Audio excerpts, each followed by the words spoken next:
Same old یہ الفاظ حج کی زندگی کا خلاصہ ہیں۔ روزانہ وہی جاگنا، وہی کام، وہی کھانا اور پھر سو جانا۔ ایسا لگتا ہے جیسے وہ کسی مکمل لیکن خالی زندگی میں قید ہو۔ ایک جاب جس سے اسے محبت نہیں، ایک شادی جس میں جذبات مر چکے ہیں، ایک بیٹا جو اس کی عزت نہیں کرتا، ایک بیوی جو بیچ میں تکیے رکھ کر سوتی ہے۔ یہ گھر نہیں ہے، یہ خواہشات کا قبرستان ہے۔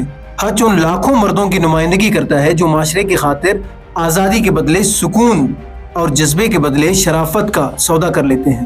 نفسیات میں سے کہتے ہیں نارمیٹو میل ایلیکستھیمیا، یعنی ایسا معاشرتی دباؤ جو مردوں کو اپنے جذبات دبانے پر مجبور کرتا ہے، یہاں تک کہ وہ انہیں محسوس کرنا بھی بھول جاتا ہے۔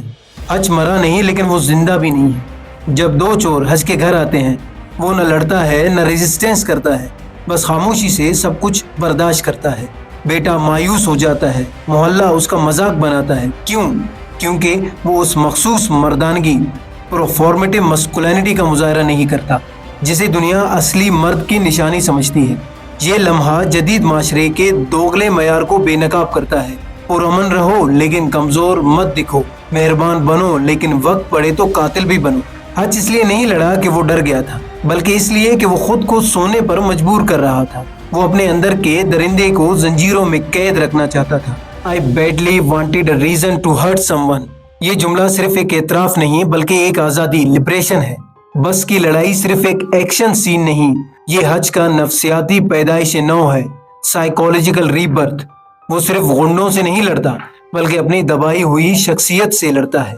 ہر مکہ ایک تھیراپی، ہر ٹوٹی ہوئی ہڈی ایک دبی ہوئی چیخ۔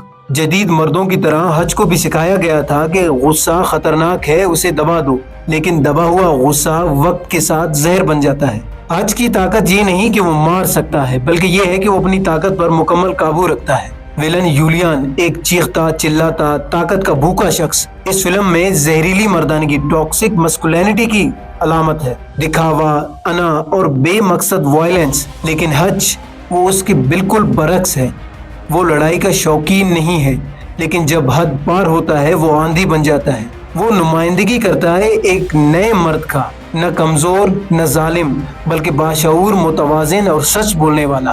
I am just a guy who's good at killing people۔ یہ فخر نہیں، یہ سچائی ہے۔ حج نے اپنی فیملی کا دل جھوٹ سے نہیں جیتا بلکہ اپنی حقیقت کو قبول کر کے، ایکسیپٹنس آف ٹروتھ سے جیتا۔ جب وہ خود کو دبانا چھوڑتا ہے، اپنے ماضی اپناتا ہے، تب جا کے اس کی بیوی کے دل کی برف پگھلتی ہے۔ بیٹا اسے طاقتور نظر آنے لگتا ہے، یہاں تک کہ بوڑھا باپ بھی بندوق اٹھا کر جنگ میں اس کا ساتھ دیتا ہے۔ یہ منظر کہتا ہے اپنے آپ کو چھپا کر تم نہ خود کو بچا سکتے ہو نہ اپنوں کو۔ خاندان کو ایک پرفیکٹ آدمی نہیں چاہیے بلکہ ایک ایماندار اور مکمل انسان چاہیے۔ آخر میں حج معمول کی زندگی میں واپس نہیں جاتا بلکہ وہ انتشار کو قبول کرتا ہے، اس کیوس کو ایکسیپٹ کرتا ہے، لیکن اپنے اصولوں پر۔ اب وہ لڑتا ہے لیکن اس لیے نہیں کہ اسے مارنا پسند ہے بلکہ اس لیے کہ یہ اس کی سچائی کا حصہ ہے۔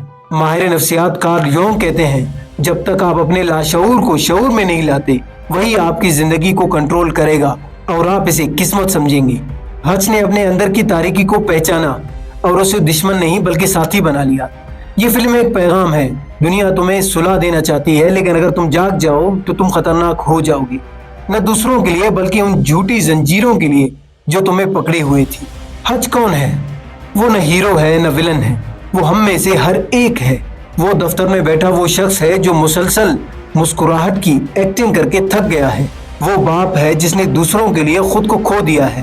وہ نوبڈی ہے جو یاد کرتا ہے کہ وہ کون تھا، کیونکہ بعض دفعہ روح کو جگانے کے لیے تشدد، وائلنس ضروری ہو جاتا ہے۔